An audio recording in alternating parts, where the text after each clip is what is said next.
इस वक्त की राजस्थान के अंदर पंचायती राज चुनाव से बड़ी खबर आ रही है। अब राजस्थान की भजनलाल की सरकार के पास कोई भी ऑप्शन नहीं बचा है, केवल एंड केवल बचा है पंचायती राज चुनाव कराने को लेकर।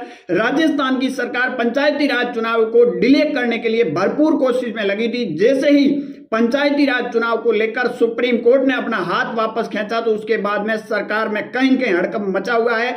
और जैसे ही सुप्रीम कोर्ट ने इस बात से इनकार किया तो उसके बाद में चुनाव आयोग ने कहना पड़ा कि हमारी तैयारियां पूरी है और सरकार की तरफ से हरी झंडी का इंतजार किया जा रहा है।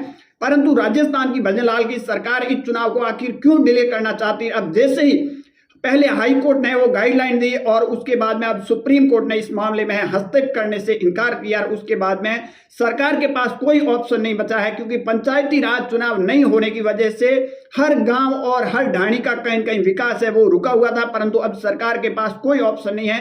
राजस्थान की सरकार ने कई अलग अलग दुआई दी ओबीसी आयोग को लेकर, परंतु उसका भी एक तर्क निकलकर सामने आया। मध्य प्रदेश के अंदर आपने देखा होगा कि ओबीसी आयोग की है वो रिपोर्ट नहीं आई थी, उसके बावजूद वह चुनाव है वो पंचायती राज के करवा दिए गए थे। तो क्या अब राजस्थान के अंदर, क्योंकि बात की जाए ओबीसी आयोग की रिपोर्ट है वो आती हुई फिलहाल नजर नहीं आ रही है और इसका कारण कहीं कहीं सरकार ही बनती हुई नजर आ रही है, सरकार के ऊपर जा रही है। दूसरी ओर कांग्रेस ऑलरेडी हावी है और गोविंद सिंह डोटासरा ने एक बयान दिया कि दिल्ली से एक रिपोर्ट आई, उस रिपोर्ट के मुताबिक राजस्थान के अंदर पंचायती राज चुनाव में बीजेपी बुरी तरह हारती हुई नजर आ रही है। उसको लेकर कहीं कहीं डिले किया जा रहा है।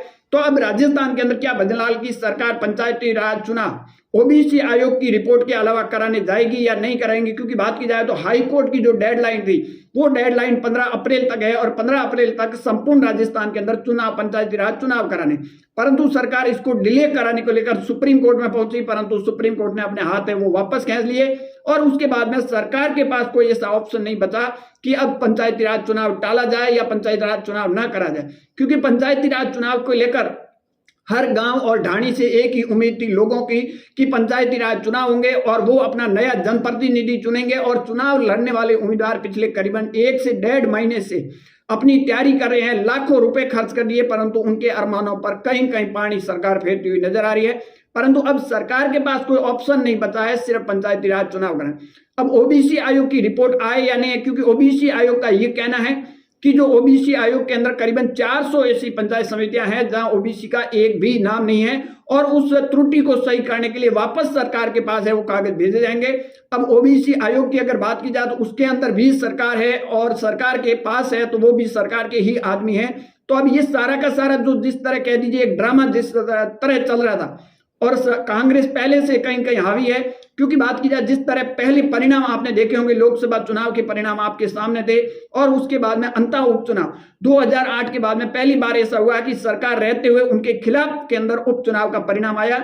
ये भजनलाल के लिए बहुत बड़ा झटका था। उसके बाद में अब राजस्थान के अंदर पंचायती राज चुनाव कराए, क्योंकि पंचायती राज चुनाव को लेकर जो गांव के और ढाणी के जो लोग हैं उनके अंदर एक बार जरूर सरकार के खिलाफ नाराजगी जरूर नजर आ रही है, चाहे वो नरेगा को लेकर हो, तमाम मुद्दों को लेकर नाराजगी तो साफ साफ दिख रही है। हालांकि परिणाम क्या आएंगे वो तो आने वाला वक्त ही बताएगा, परंतु अब सरकार के पास कोई ऑप्शन नहीं बचा है, केवल ऑप्शन एक ही बचा है पंचायती राज चुनाव कराए। पंचायती राज चुनाव नहीं कराने की वजह से राजस्थान के गांव और ढाणी के जो लोग हैं, किसान हैं, उनको करीबन 3000 करोड़ से ज्यादा का सीधा कहीं कहीं नुकसान हुआ। केंद्र सरकार की द्वारा मिलने वाले फंड को भी केंद्र सरकार ने रोक दिया गया था। केंद्र सरकार का ये कहना है कि आपने पंचायती राज चुनाव करवाए नहीं तो हम ये पैसे क्यों दे, तो वो सीधा कहीं कहीं राजस्थान की जो जनता थी गांव और ढाणी की उनको नुकसान हुआ।